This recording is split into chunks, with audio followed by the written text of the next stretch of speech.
To learn to live the off-grid lifestyle and to be inspired to live your dreams, click subscribe so you don't miss anything. Click the bell notification. It's all free. So anybody who saw my videos last winter will know that I was really talking a lot about the wood stove. Well, winter's coming again, so talking a lot about the wood stove.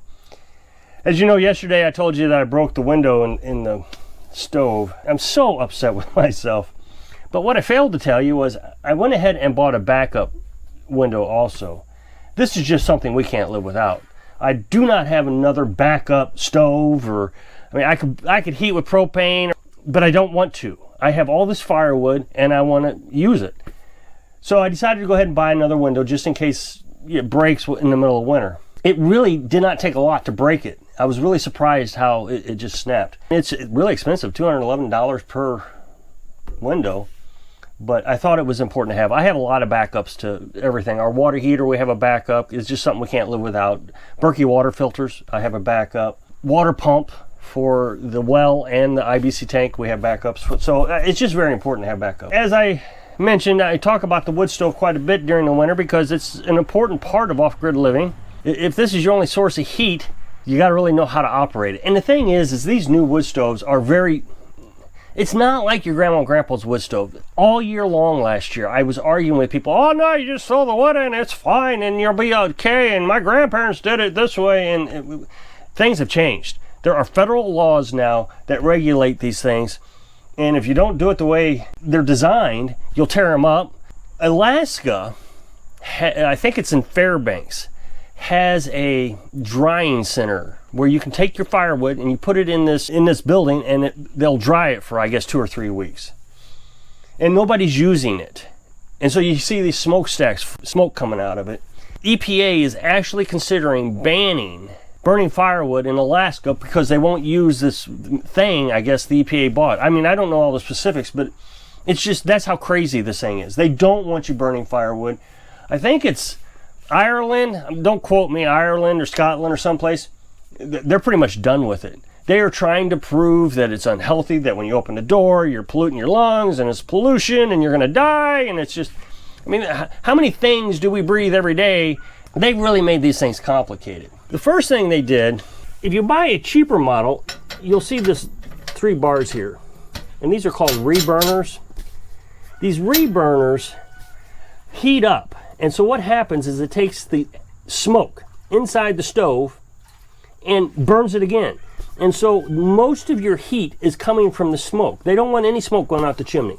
So if this isn't operating correctly, then you're going to get a bunch of smoke, and then creosote's going to build up in your chimney, and of course the window, not going to work right. So they require that you have a firewood that has a moisture content of less than 20%. Now, I know the arguments, all you got to do is throw your wood up by the stove and it'll dry out just fine, don't worry about it. Well, that's not true. Oak does not dry out. It takes 1 year to 2 years for oak to dry out, and that's what we have around here is oak primarily. I guess if you're over in the West Coast and you're burning pine, which, by the way, you're not supposed to burn pine, which means no 2x4s. I get comments all the time, oh, just burn corn, or burn corn cobs, or burn this, or burn that. Go and burn pallets and just all kinds of stuff. You're going to burn up the stove. They don't want you doing that. So they've made the stove so you can't do any of that, or you just destroyed $800, $1,000 stove. Another thing that you're not supposed to do is you can't put those little flappers in your chimney. According to federal law, that's violation, and you're not supposed to do it. I would imagine, I don't know this for sure, but I would imagine that if we had to be inspected by a code inspector for this, now remember we're under 200 square feet, that we didn't have to get code inspected, and if we had a flapper in there, they would make us take it out. There is a piece of ventilation in the back here that I have to install, so I get outside air for the cold air intake. So you bring cold air in and then it comes out the chimney, so you got to put that in. I just learned from YouTube channel Wrangler Star in Oregon, he didn't put that on and they failed him. So I mean, this is how critical they've become with all these stove requirements, because they don't want you using them. So last year was kind of a difficult year for us. because we were building a tiny house during the wintertime. So we were living in the camper. Now we had all this firewood, but of course we couldn't put a firewood stove in the camper. It's just too small. There was no place to put it. I mean, we got the shower and the cooking stove and just everything. So what I did was I built an outdoor heat exchanger. You can still see the ventilation hanging from the camper here.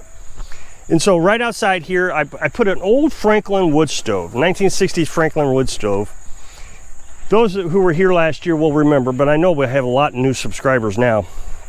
And so the wood stove sat right here where I'm standing, and I put bricks around it, concrete blocks and bricks and different things.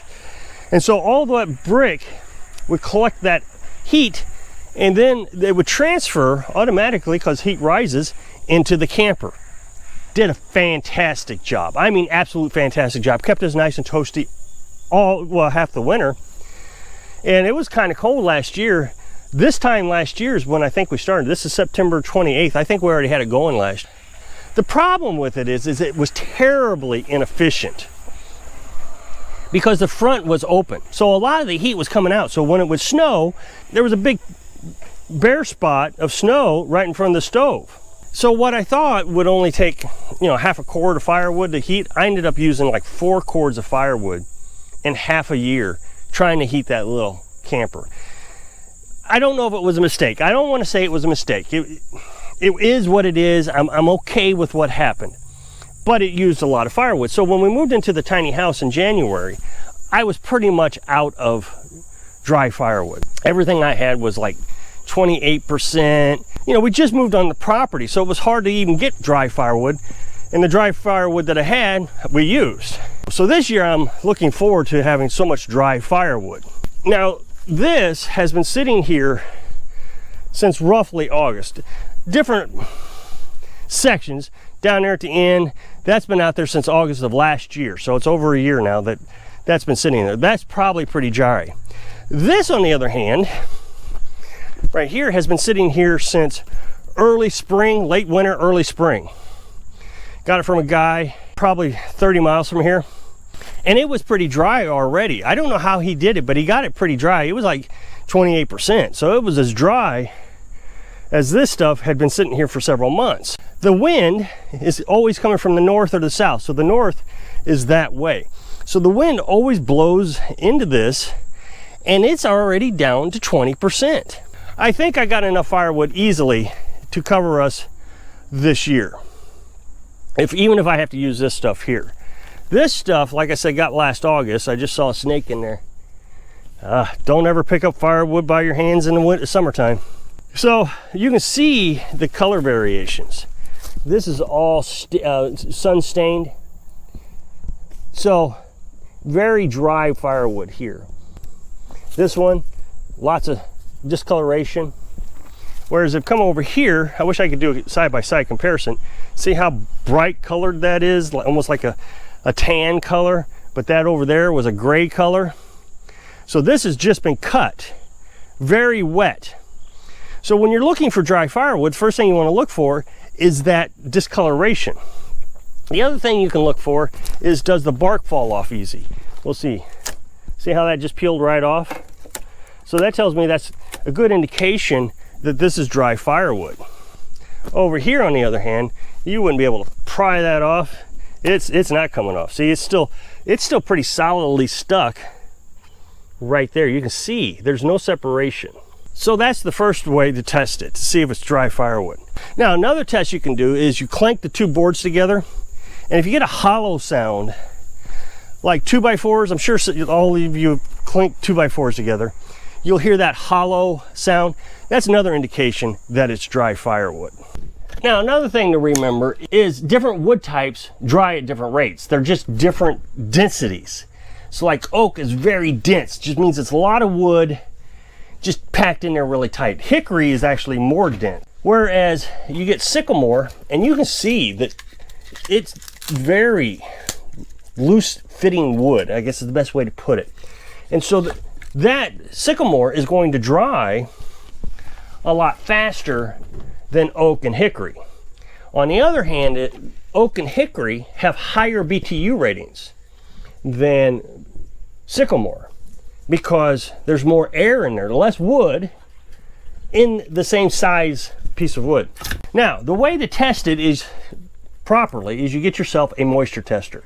You can buy these online. What you got to do is you got to split the log. I'm not going to split the log in the house, but if I wanted to test this properly, I would split this log and I would test the inside to see if it was dry with the moisture tester.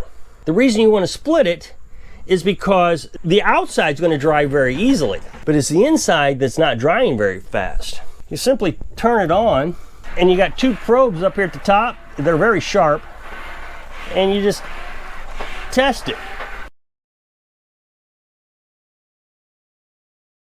Well, if I were to split it, it would probably be more like 15 or 18%. In order to test your wood properly, you have to know what kind of wood you have. And what you got to do there is you get an app, tree identification app, and you can take pictures of the leaf, and it'll tell you what kind of tree it is. So once you know what kind of tree it is, then you have this that identifies what setting every type of wood has. So like sycamore, I have to have on setting F, and oak, I have to have on setting A, for example. So I don't want to make this sound overly complicated. It's something that you need to learn. I want to encourage you to use firewood. Regardless of what the government tells us, be dependent on the electric company or the heating company, because like down in Texas, they just shut you off in the middle of winter in the coldest days of the year. If you don't understand these new wood stoves, it is going to throw you a fit. So it's better to learn how to use the wood stove than it is just to throw it in there and think you're going to use it like Grandma and Grandpa did. So I hope I can inspire you to research your dream so you can live free. Thanks for watching.